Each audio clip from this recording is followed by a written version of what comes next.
Bismillahirrahmanirrahim. Alhamdulillahirrabbilalamin. Wassalatu wassalamu ala rasulin nabil karim wa ala alihi wa sahbihi ajma'in. Yaqulu Rabbuna tabaraka wa ta'ala fi muhkamit tanzil wa huwa asdaqul qailin ba'da a'udzu billahi minasyaitonir rajim. Ya ayyuhalladzina amanu taqullaha haqqa tuqatih wa la tamutunna illa wa antum muslimun. Allahumma salli ala Muhammadin wa ala alihi wa sahbihi wa sallam. Allahumma alimna mimma yanfa'una wa anfa'na bima 'allamtana wa zidna ilman warzuqna fahman. Assalamualaikum warahmatullahi wabarakatuh. Alhamdulillah, Bapak Ibu jamaah sekalian, kita memuji Allah Subhanahu wa taala subuh hari ini di tengah guyuran hujan. Alhamdulillah kita mendapatkan keberkahan di Jumat subuh, hari yang penuh dengan keberkahan. Kita juga berada dalam keadaan sehat walafiat. Untuk itu, setelah kita mengucapkan hamdalah, kita bersalawat kepada Nabi kita, panutan kita, Nabi besar Muhammad sallallahu alaihi wasallam. Bapak Ibu jamaah sekalian, insyaallah pada kesempatan subuh hari ini kita lanjutkan pelajaran kita tadabbur di surah Al-Kahfi. Setelah beberapa waktu yang lalu kita sudah menyebutkan muqaddimah tentang keutamaan surah Al-Kahfi.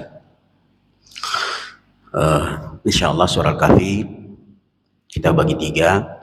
Pertama kisah tentang Ashabul Kahfi, kemudian nanti kisah tentang Nabi Musa dan Khidir, nanti yang ketiga tentang pelajaran-pelajaran secara khusus dalam beberapa ayat di surah Al-Kahfi.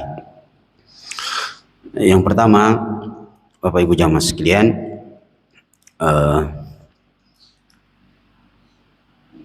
kisah Ashabul Kahfi ini diceritakan oleh Allah Subhanahu wa taala, di mana Allah Subhanahu wa taala di ayat 13 berfirman, nahnu naqussu 'alaika naba'ahum bil haqq. Kami akan ceritakan kepadamu wahai Muhammad cerita tentang Ashabul Kahfi dengan kebenaran. Artinya semua kisah Ashabul Kahfi selain dalam Al-Quran dan hadis, maka itu diragukan kebenarannya. Ya.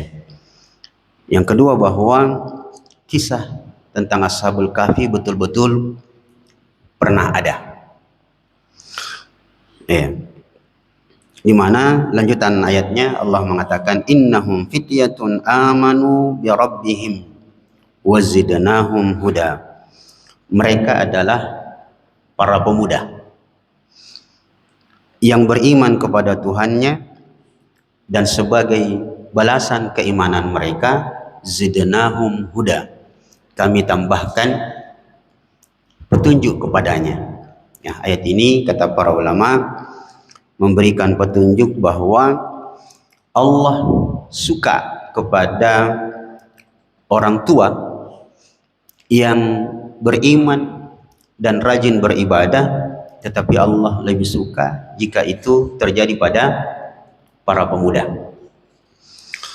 Yang kedua, bahwa di ujung ayat ketika Allah mengatakan wazidnahum huda, dan kami tambahkan petunjuk, memberikan pelajaran kepada kita sekalian bahwa keimanan itu bertambah dan berkurang. Jadi Bapak Ibu jamaah sekalian, dalam akidah Islam, iman seseorang itu fluktuatif, kadang naik, kadang turun. Yazidu bil ta'ah wa yanqusu bil ma'siyah. Keimanan itu bertambah dengan ketaatan. Semakin kita taat, semakin enak perasaan, dan Allah akan tambah lagi petunjuknya. Wa yanqusu bil ma'siyah. keimanan itu akan berkurang dengan kemaksiatan. Begitu orang melakukan kemaksiatan, imannya akan menjadi turun. Kemudian Bapak Ibu jamaah sekalian, disebutkan bahwa Ashabul Kahfi ini jumlah orangnya diperselisihkan. Tetapi riwayat yang paling banyak, yang banyak diterjih oleh ulama, jumlahnya 7 orang. Tambah 1 dengan anjing itu. Ya nanti kita cerita anjing. Banyak yang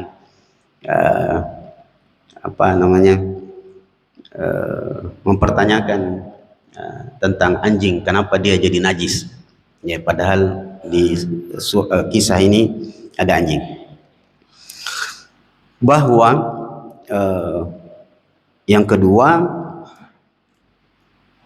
riwayat tentang Ashabul Kahfi ini kejadiannya kapan?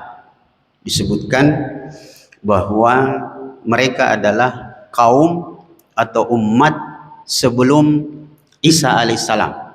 Tetapi yang nampaknya lebih kuat, mereka adalah kaum yang hidup setelah Nabi Isa alaihissalam, di mana raja yang ada pada saat itu adalah raja penyembah berhala dan memaksa rakyatnya untuk menyembah berhala. Akhirnya pemuda-pemuda ini yang nampaknya disebutkan dalam catatan sejarah, mereka orang-orang berada, orang-orang yang bukan orang miskin, tetapi mereka orang-orang yang belajar tentang ajaran yang pernah dibawa oleh Isa alaihissalam. Ketika mereka juga termasuk orang yang dipaksa untuk beribadah menyembah berhala, mereka pun kemudian melarikan diri. Dan disebutkan dalam catatan mereka dikejar-kejar. Akhirnya mereka menemukan satu goa, yang mana dalam perjalanan menuju goa itu ada seorang petani yang memiliki anjing. Melihat pemuda-pemuda ini melakukan perjalanan yang tergesa-gesa, kemudian anjingnya itu ternyata ikut, sampailah mereka masuk ke dalam goa yang dalam bahasa Arabnya Al-Kahfi. Berkumpulnya mereka di dalam goa memberikan petunjuk bahwa kebenaran itu dan keimanan selalu mendatangkan persatuan. Sebaliknya, kebatilan itu selalu menghasilkan perselisihan. Jadi kebenaran, makanya dalam ayat-ayat Al-Quran, juga hadis-hadis Nabi, kebenaran itu selalu dipakai menggunakan cahaya, dan tidak pernah disebut kalimat nur dalam bentuk jamak, selalu disebut dalam bentuk tunggal, nur. Sedangkan kezaliman itu bentuknya jamak, zulumat. Itu memberikan petunjuk sekali lagi bahwa kebenaran selalu mencari dan mendapatkan jalannya sendiri, dan dia akan menghasilkan persatuan, sedangkan kebatilan akan selalu menghasilkan perselisihan. Itu bagian pertama.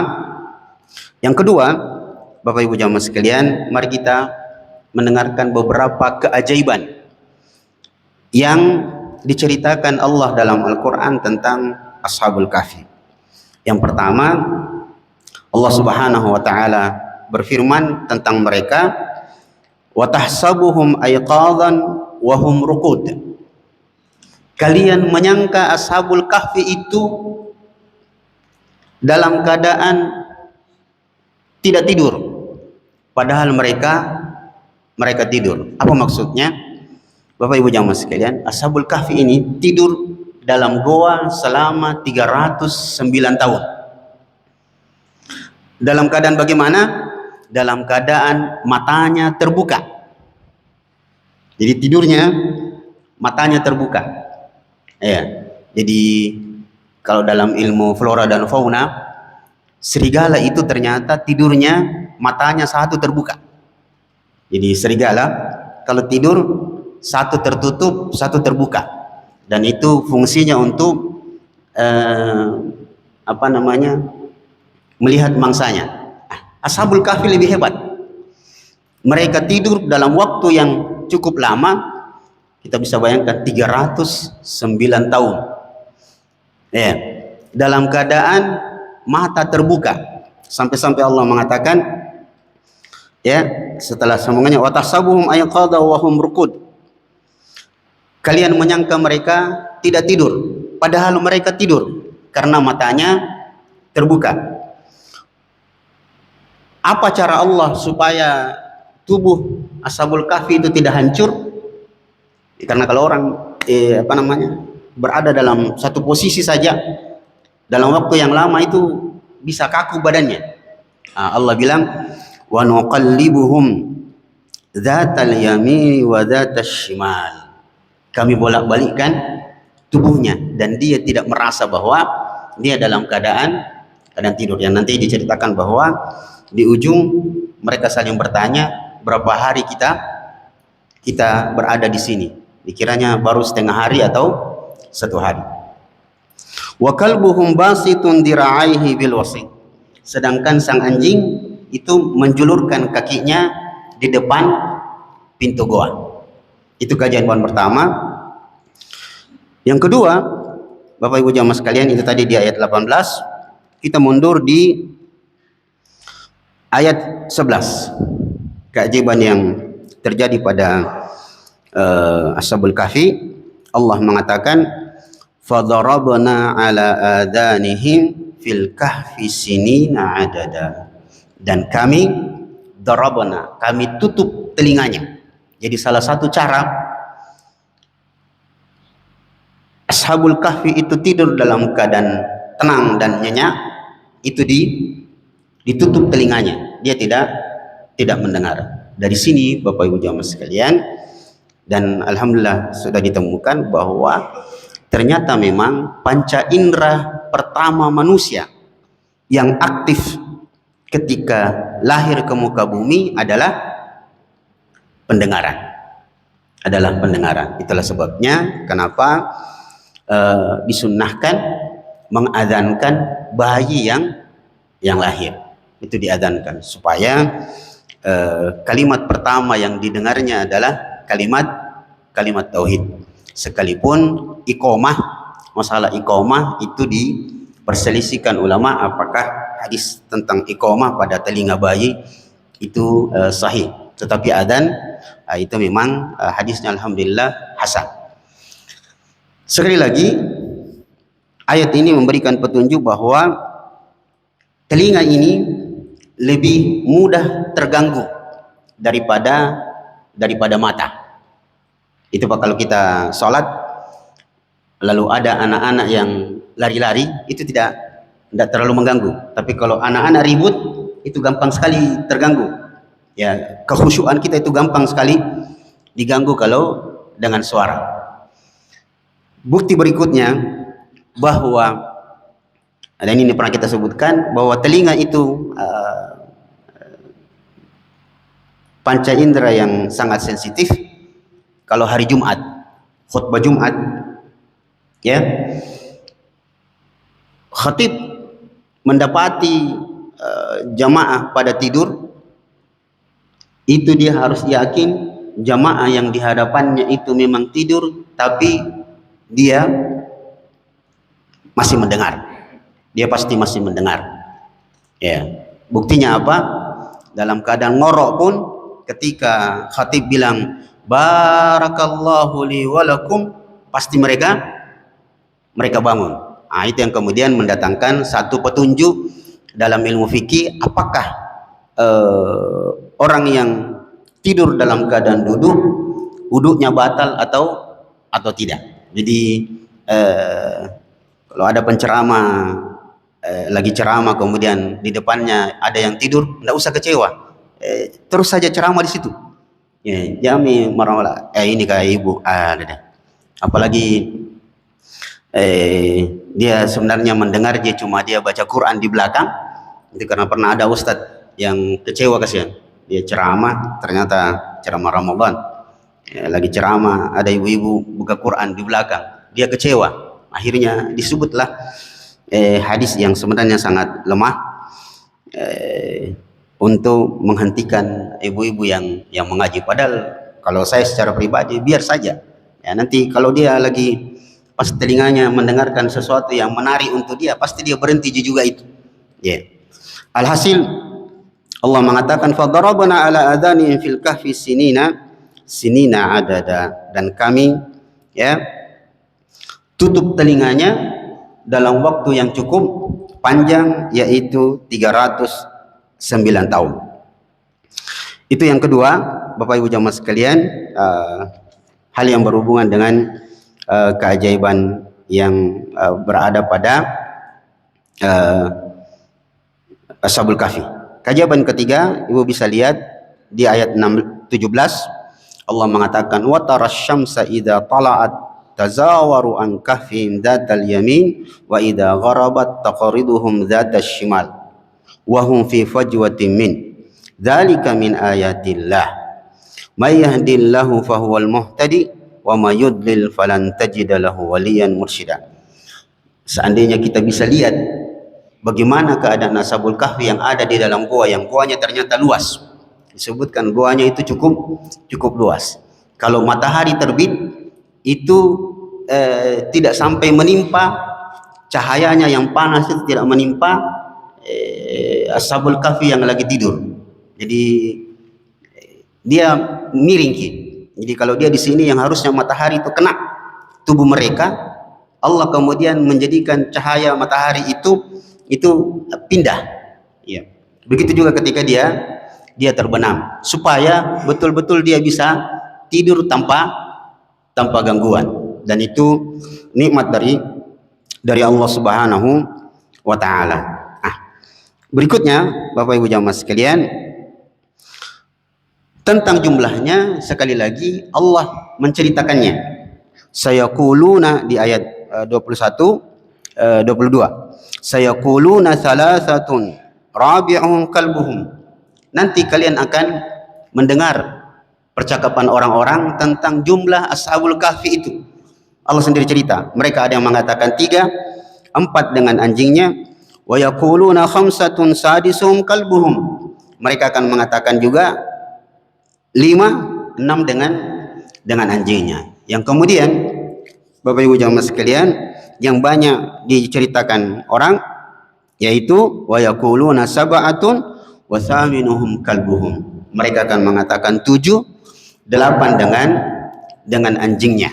Dan ini nampaknya riwayat yang lebih banyak diceritakan lewat cerita-cerita yang banyak diambil dari Israiliyat, bahwa jumlahnya 7, 8 dengan anjingnya. Yang dimana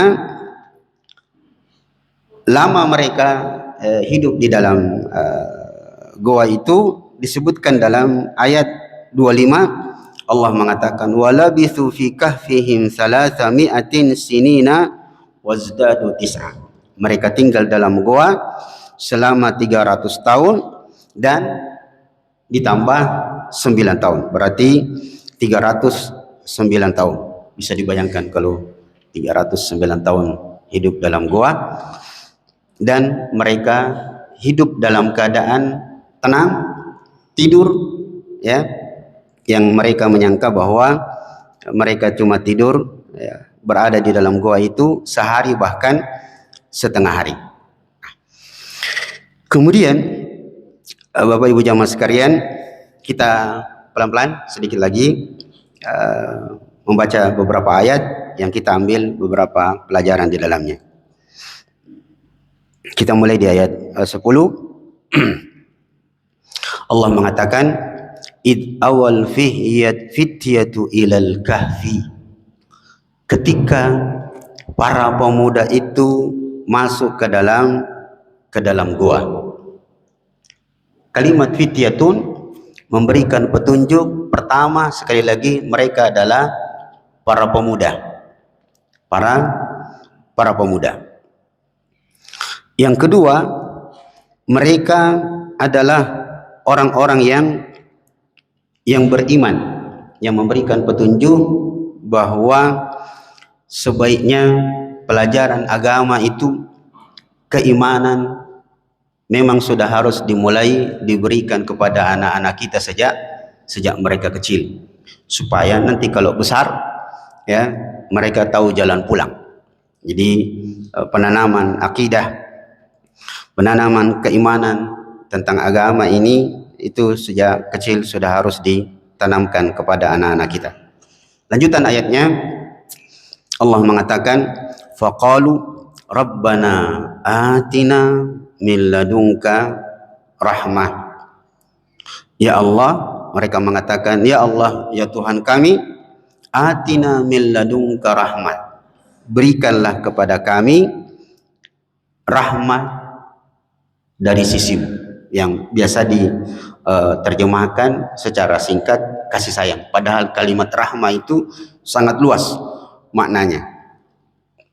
Ya Allah, anugerahkanlah kepada kami rahmat dari sisimu, wahai lana min amrina rasyada, dan berikanlah kami selalu dan jadikanlah kami selalu berada dalam petunjuk-petunjukmu dalam menjalankan urusan-urusan kami. Dari sini Bapak Ibu jamaah sekalian,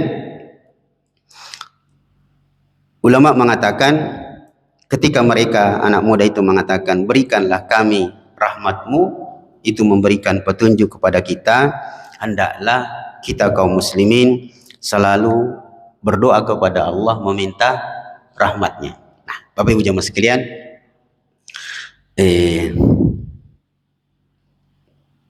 pernah tidak Bapak Ibu berada dalam keadaan yang mau sekali, dalam keadaan sulit, keadaan yang agak sulit, lalu mau sekali kesulitan itu cepat selesai?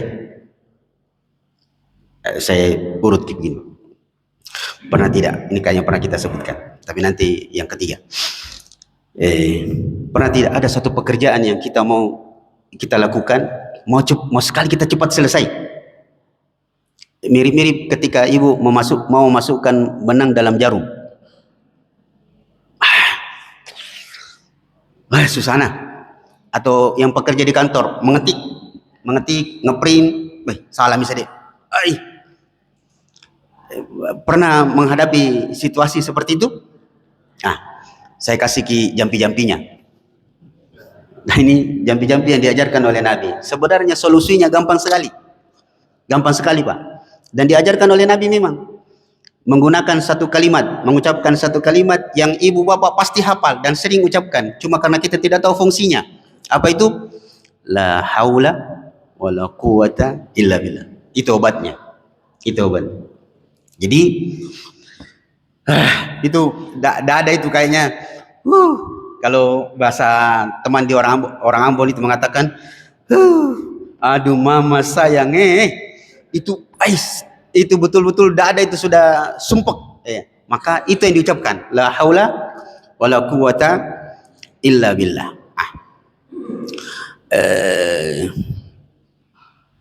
Kemudian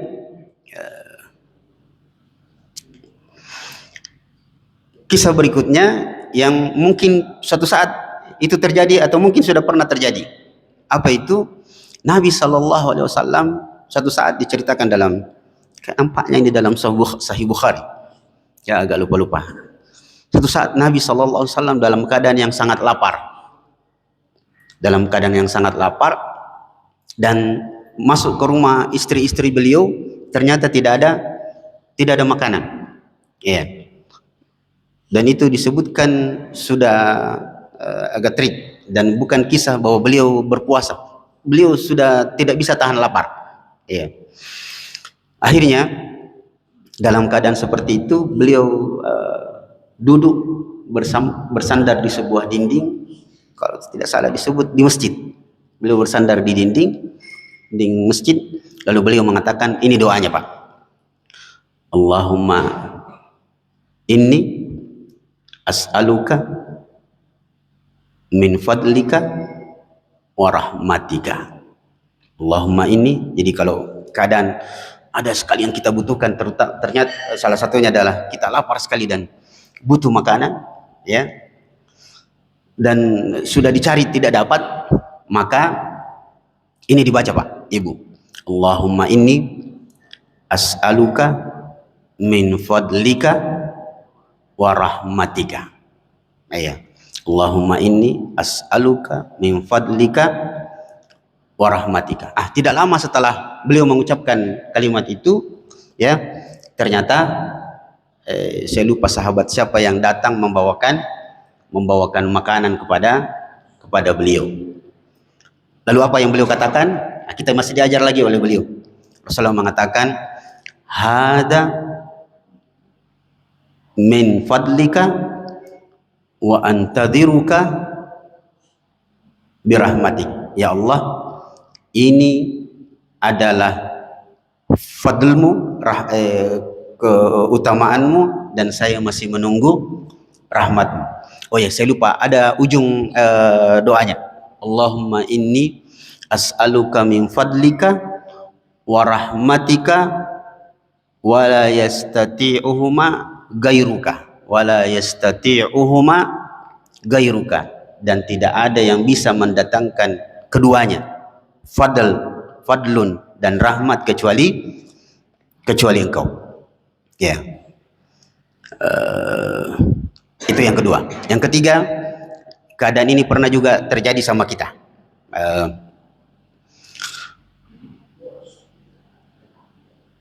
Dan berikut ini doanya. Bapak Ibu pernah mengalami keadaan seperti ini. Kalau tadi ada pekerjaan yang mau kita selesaikan susah sekali, maka doanya la haula wala quwata illa billah. Kalau ada keadaan di mana kita lapar sekali atau keadaan butuh sekali bantuan, maka Allahumma inni as'aluka min fadlika wa rahmatika wa la yastati'uhuma gairuka, atau dalam riwayat illa anta. Nah, sekarang ada keadaan Bapak Ibu jamaah sekalian di mana, dan ini berhubungan dengan kalimat rahmat, di mana hati kita itu istilahnya pacce sekali. Apa itu bahasa Indonesia Pak? Ada kadang pacce ini talas ngapa nah kamadudu dong. Susah hidup. Pernah begitu Pak? Ya, ada kadang-kadang pasti itu berada sama kita. Maka doanya Ibu Bapak sekalian itu ada pada buku doa dan zikir pagi dan petang. Apa kita baca? Kalau ya hayyu ya qayyum birahmatika astaghits aslih li sya'ni kullah wala takilni ila nafsi tarfata ain. Ada jadi di ujung, hampir di ujung-ujung di zikir pagi dan petang. Ya hayyu ya qayyum bi rahmatika astaghits aslih li sya'ni kullah wala takilni ila nafsi tarfata ain. Nah, hubungannya dengan ayat tadi di mana Ashabul Kahfi ini berdoa, faqalu rabbana atina min ladunka rahmah, menunjukkan sekali lagi kita itu hendaknya banyak-banyak ketika berdoa meminta rahmat dari Allah Subhanahu wa taala. Kemudian yang kedua, wahayyi lana min amrina rasyada, dan selalu meminta petunjuk dalam setiap aktivitas yang akan kita lakukan. Kemudian kita pindah ke ayat 14. Sebagai penutup, nanti sisanya kita tanya jawab. Allah mengatakan warabatna ala qulubihim, dan kami kuatkan ya hati mereka, ya, idqamu faqalu rabbuna rabbus samawati wal ard lan nad'u min dunihi ilaha laqad qulna idzan syatata. Ini berhubungan ketika mereka dipaksa. Jadi kisahnya itu para pemuda ini dipaksa untuk sujud kepada berhala oleh sang raja. Saya lupa dalam cerita Israiliyat namanya Dukianus. Tapi coba nanti dicari-cari di Google nama raja itu. Sampai disebutkan nama anjingnya. Anjingnya disebut katanya namanya Kitmir. Dalam riwayat namanya Harwan, ya.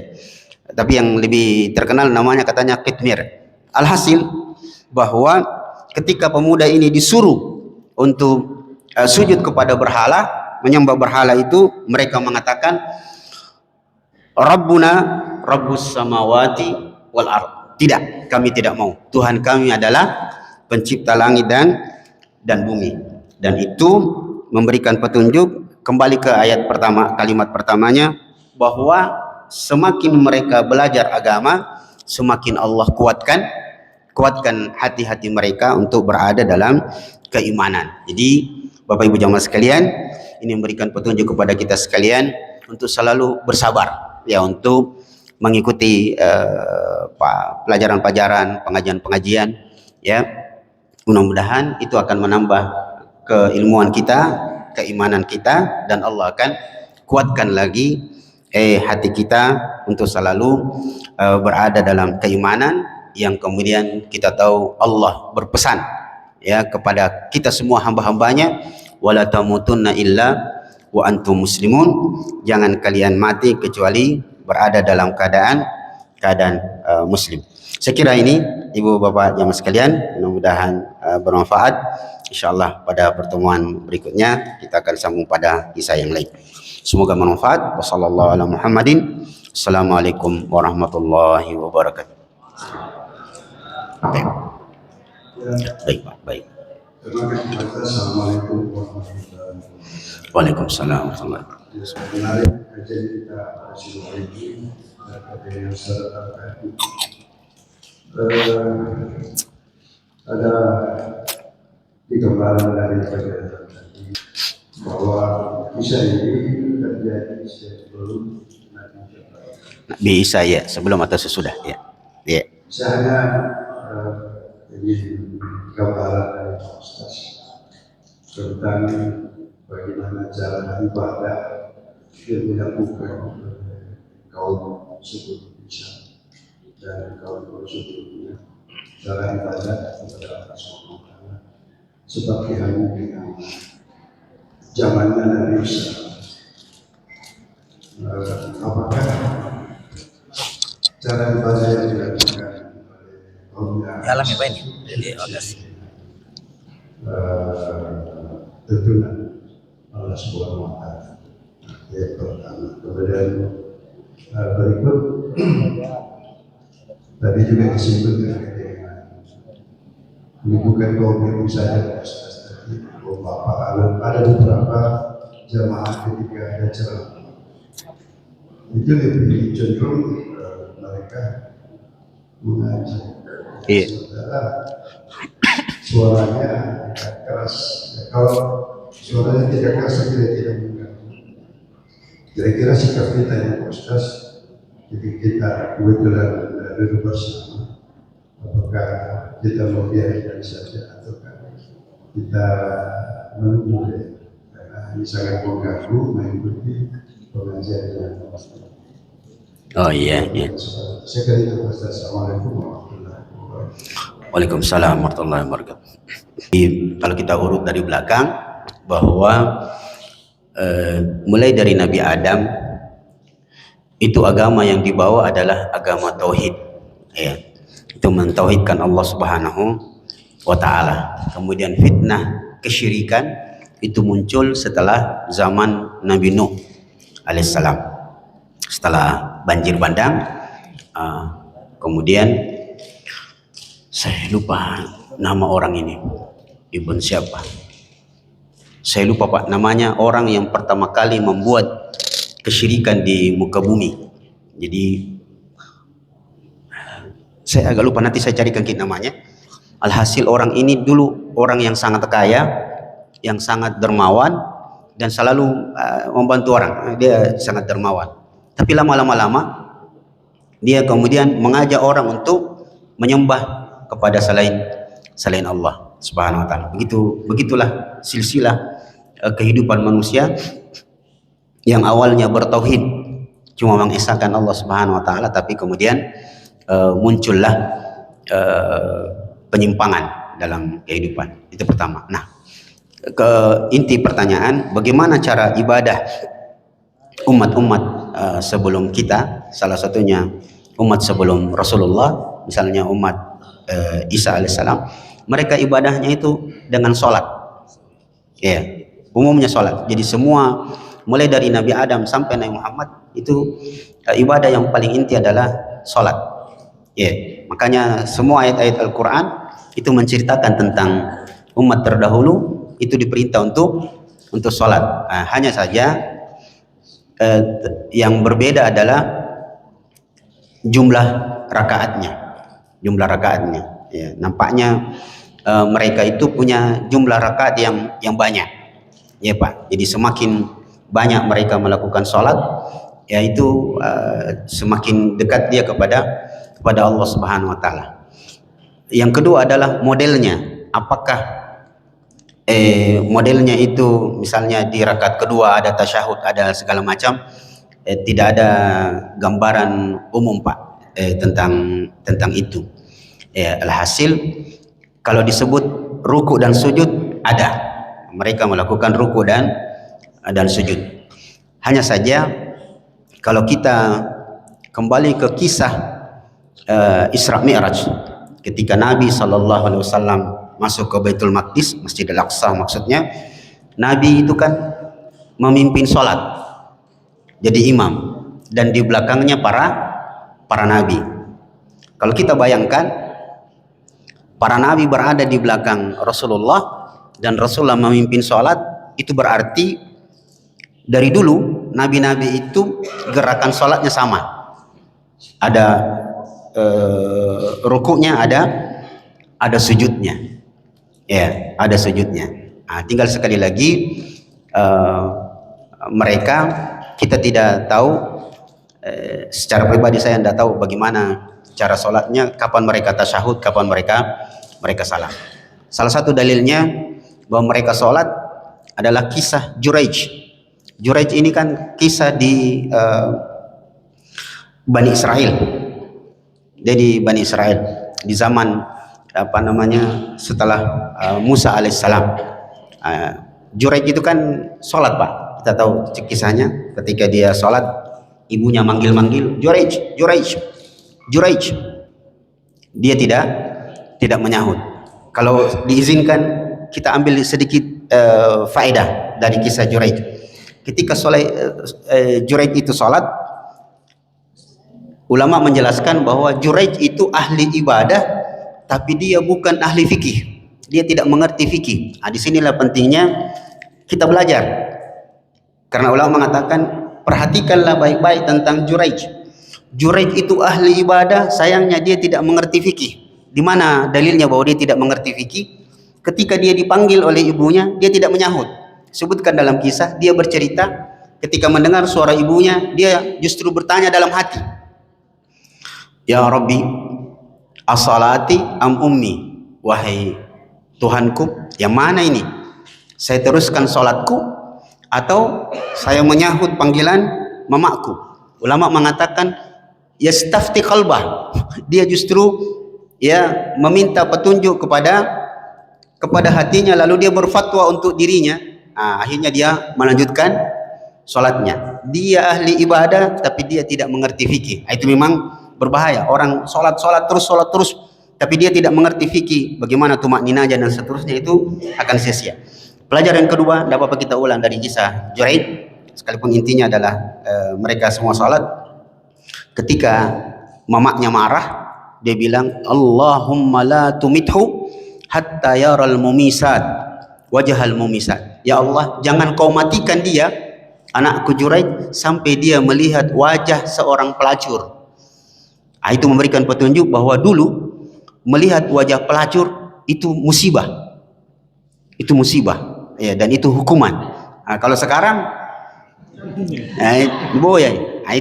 Itu pelajarannya. Nah, kita kembali ke inti supaya tidak terlalu panjang, bahwa cara ibadah mereka itu memang sholat, dan ada ruku dan sujudnya, cuma tidak terperinci Pak. Bagaimana apakah ketika ada duduk tawarruknya, ada duduk itunya enggak jelas. Tapi pernah ada buku muncul, judulnya itu Tata Cara Salat Para Nabi, dan itu diragukan Pak, karena tidak ada riwayat yang jelas tentang tata cara salat para nabi sebelum Rasulullah sallallahu alaihi wasallam. Yang kedua tentang berada di majelis ilmu, majelis taklim, kemudian ada yang ngobrol dan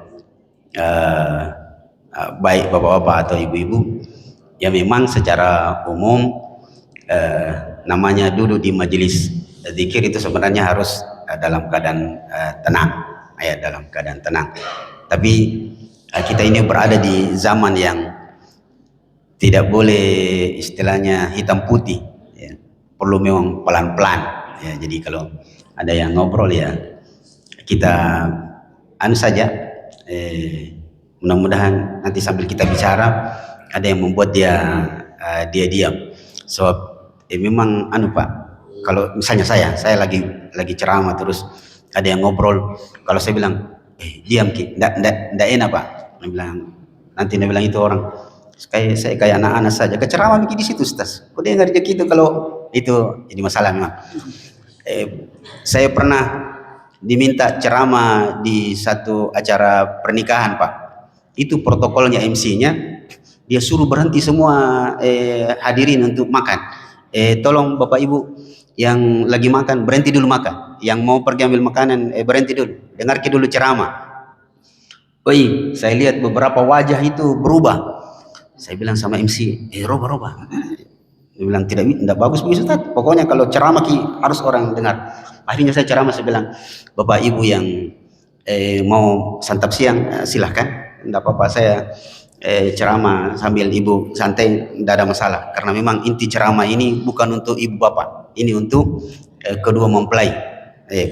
Nah bahaya Pak kalau ini pengantin siapa tahu dari daerah datang dalam keadaan cipuru, setengah mati, jadi tidak enak juga kita ceramah. Nah kalau itu Ustaz,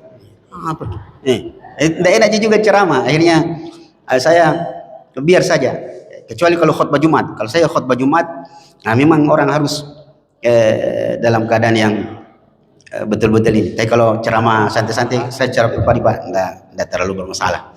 Iya, tergantung Pak Ustadznya. Karena saya juga sudah berumur, jadi tidak terlalu perlu jadi perhatikan. Kalau memperhatikan, ya alhamdulillah. Kalau tidak, saya doakan mudah-mudahan ada yang masuk, ada yang kena. Saya cuma selalu berdoa bahwa isi ceramah saya itu masuk ke telinga kanan, sekalipun harus keluar ke telinga kiri itu masih mending. Pak, Ibu, masuk telinga kanan, keluar telinga kiri itu jauh lebih baik daripada masuk di telinga kanan, keluar lagi. Itu berarti tidak ada yang sisa. Tapi kalau dia masuk telinga kanan, keluar telinga kiri, pastikan ada yang tersisa. Ada yang tersisa, ada pasti yang nyangkut. Layaknya kalau kita kasih masuk air di pipa, gitu, atau di selang, kalau masuk di sini, keluar di sini, itu pasti ada yang sisa di dalam. Jadi itu cuma itu harapan. Makanya ulama kita sebenarnya ini untuk Bapak Ibu guru, kalau mengajar ada seorang syekh pernah ditanya, apa kiat-kiat supaya kita itu mengajar anak-anak kita dan orang yang kita berikan pelajaran itu bisa berhasil dan paham. Beliau bilang, berdoalah sebelum memberikan pelajaran. Semoga apa yang Anda sampaikan itu bermanfaat untuk anak didik Anda. Dan itu penting. Dan ini banyak dilupakan oleh Bapak Ibu guru. Ya, sudah seperti sekarang sudah. Kalau dulu enak Pak, itu kita disuruh berdoa dulu. Ya, sekarang ayo buka pelajaranmu, anak-anak. Dan itu perlu kita kembalikan. Iya Pak, kira-kira begitu. Wallahu a'lam. Ya. Baik Pak, ya silakan. Assalamualaikum. Oh, iya. Assalamualaikum warahmatullahi wabarakatuh. Waalaikumsalam warahmatullahi wabarakatuh. Tadi Ustaz mengatakan bahwa iman itu bertambah jika melakukan ketaatan Iya. dan berkurang jika melakukan kemaksiatan. Iya. Bagaimana Ustaz, sekiranya orang beriman itu musyrik atau kafir bahkan murtad, apakah imannya ini berkurang atau hilang? Iya. Kemudian yang kedua Ustaz, kalau masih diizinkan, tadi juga Ustaz mengatakan bahwa Allah mencintai orang yang beriman, Iya. baik tua maupun muda. Iya. Tetapi Allah lebih mencintai orang muda yang beriman, Iya. anak-anak muda yang beriman. Kenapa Allah membedakan? Apa sebabnya Ustaz? Oh, iya. Terima kasih. Assalamualaikum warahmatullahi wabarakatuh. Waalaikumsalam warahmatullahi wabarakatuh. Berdasarkan penjelasan ulama tentang keimanan, iman itu bercabang-cabang. Kata Rasulullah SAW, al-imanu situn wa sab'una isnan wa sab'una syubah. Keimanan itu cabangnya sampai 72. A'laha kalimatul la ilaha illallah. Keimanan yang paling tinggi adalah la ilaha illallah. Wa adanaha, bentuk keimanan yang paling rendah adalah imatatul adha, menyingkirkan hal-hal yang mengganggu di jalan. Artinya apa? Selama orang punya pusat atau standar keimanan yaitu la ilaha illallah, dia Islam, maka apapun pelanggarannya dia tetap orang beriman. Jadi tidak boleh kita mengkafirkan orang yang melakukan sebuah dosa, tidak boleh. Ya. Yeah. Hanya gara-gara dia misalnya berbohong, langsung bilang ai kafir kau, tidak boleh. Dia masih berada dalam daerah keislaman. Nah, sekarang pertanyaannya, bagaimana kalau dia musyrik, dia kafir atau murtad? Kalau sudah musyrik, kafir, apalagi murtad, berarti imannya sudah hilang. Kalau dia mati, pasti tempatnya di neraka. Nah, sekarang yang perlu kita bahas satu poin, yaitu tentang musyrik. Syirik itu perlu dijelaskan. Dia bercabang, dia terbagi-bagi. Ada syirik besar, ada syirik kecil. Syirik besar memang mengeluarkan orang dari keislaman dan tidak diterima ya taubatnya nanti ya oleh Allah Subhanahu wa taala. Innallaha la yaghfiru ayyushraka bihi wa yaghfiru ma duna dzalika liman yasha. Jadi dosa syirik tidak diampuni oleh Allah. Itu pun maksudnya orang yang mati dalam keadaan syirik tidak sempat bertobat. Tapi kalau dia melakukan kesyirikan, dia sering ke dukun, dia menyembah bahkan selain Allah, nyembah batu, nyembah apa, tapi di ujung kehidupannya dia sempat bertobat, maka dia kembali muslim. Cuma nanti dosa-dosanya itu yang bermasalah nanti, apakah dia akan diganjar juga atau bagaimana ya. Seperti itu Pak. Jadi kalau orang murtad berarti dia keluar dari Islam ya. Cuma nanti kalau murtad itu masih dibujuk untuk kembali ke dalam Islam. Nah, kalau dia bertobat masuk lagi ke dalam Islam, maka semua dosa-dosanya itu hilang, dihapus, bahkan catatan keburukannya berubah jadi catatan kebaikan. Di surah Al-Furqan, bisa Pak Imam bantu saya? Illa man taba wa amana wa amila amalan salihah fa ulaika yubaddilullahu sayyi'atihim hasanah. Orang-orang bertobat ya, maka Allah akan terima taubatnya dan kemudian catatan keburukannya berubah menjadi catatan kebaikan. Bukan berarti catatannya tidak ada di situ, tetap ada. Jadi kalau orang sudah bertobat, dirubah keburukannya jadi kebaikan, tapi bukan berarti catatannya tidak ada, tetap ada. Sebab Allah mengatakan, "Faman ya'mal mithqala dzarratin khairan yarah wa may ya'mal mithqala dzarratin syarran yarah." Jadi dia tetap ada di situ. Cuma ada coret, dia sudah bertobat. Iya Pak.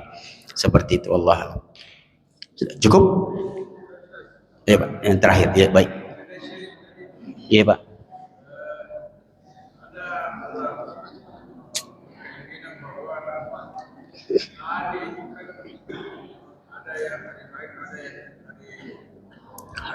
Iya. Apakah ini termasuk angka itu? Misalnya ada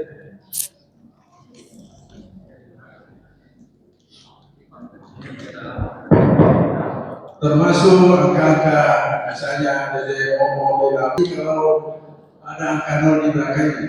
Oh, iya. Ini gimana ya Ustaz? Terima kasih. Oh, iya, Pak. Warahmatullahi wabarakatuh. Ya. Waalaikumsalam. Umumnya ulama membagi syirik jadi syirik besar dan syirik kecil. Tetapi nampaknya yang lebih rinci kalau dia dibagi tiga. Ada syirik besar, yaitu melakukan betul-betul bentuk-bentuk ibadah yang tidak diperbolehkan, menyembah patung, menyembah ini, menyembah itu selain Allah Subhanahu wa taala, melakukan sujud dan ruku kepada selain Allah, itu syirik besar, jelas. Kemudian syirik kecil, ya, kita tunda. Ada syirik namanya syirik khafi, syirik yang tersembunyi yang kita kenal dengan riya, yang bahasa Bugisnya itu kapoji-poji, di bahasa Makassarnya itu kapujiang. Itu biasa, itu permainan hati. Nah, ada bentuk syirik kecil seperti keyakinan tadi yang dalam bahasa hadis itu masuk dalam kategori bentuk tatayur. Tatayur itu tidak mau menikah kalau hari Selasa, ya toh, hari Selasa salah-salah. Tidak mau menikah antara di bulan Syawal, tidak mau. Dia maunya menikah setelah bulan haji. Dibilangnya bulan Syawal itu bulan takjibi, padahal Nabi menikahi Aisyah justru di bulan Syawal. Meyakini angka-angka tertentu. Di pesawat itu tidak ada angka 13. Hotel tidak ada nomor 8 juga kayaknya. Ada nomor 8 yang dihindari dengan nomor 13. Yeah. Dan ini memang cukup aneh. Cukup aneh itu Pak, terutama angka 13. Dia menolak angka 13, tapi kalau gaji 13 mau.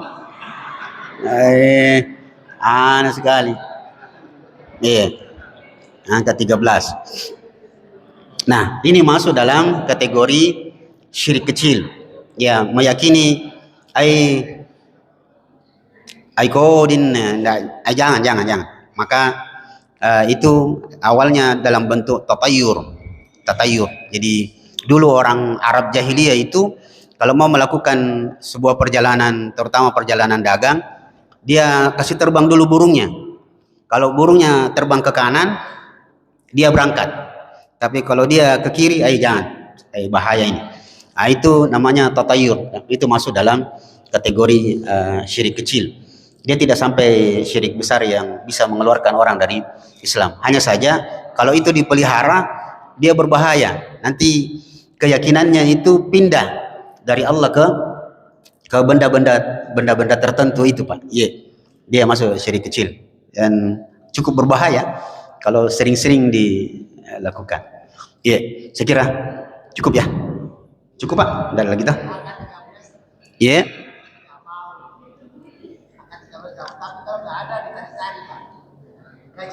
Oh iya, gaji 13 itu dicari-cari. Katanya itu berhubungan 13 itu berhubungan dengan babi. Babi itu minta maaf tabe. Itu susunya, puting susunya babi itu kan biasa sampai 12, dan babi biasa punya anak lebih dari 12, dan pernah kejadian katanya 13. Yang 13 ini tentu tidak dapat bagian dari susu dari induknya. Dianggaplah yang 13 ini celaka. Cilaka mantau 13 tidak dapat kijata. Maka itulah berkembang yang sebenarnya diambil juga atau ini salah satu Pak, kalau saya tidak salah ilmu orang Cina, apa itu Feng Shui apa? Yang tidak mau kalau rumahnya rumah tusuk sate. Rumah saya Pak rumah tusuk sate. Dan gampang ditahu orang. Kalau di mana rumah tahu Ustaz? Jalan ke situ menghadap ke kiri itu sudah rumah saya. Tapi orang enggak mau dia. yang ndak mau juga rumah kalau di depannya lebar, di belakangnya sempit. Dia mau ndak apa-apa di depan sempit, di belakang, ya. Iya, iya. Iya, ya begitu Pak. Iya, itu keyakinan-keyakinan yang diambil dari agama lain yang bisa mengganggu agama kita. Dan Rasulullah adalah sebaik-baik pemberi petunjuk. Sekira demikian kita tutup majelis kita dengan doa semoga Allah selalu memberikan kita hidayahnya, selalu memberikan rahmatnya dan selalu memberikan keberkahan dalam setiap aktivitas yang kita lakukan. Mohon maaf atas segala kekurangannya. Semoga Allah selalu memaafkan kita sekalian. Wassalamualaikum warahmatullahi wabarakatuh.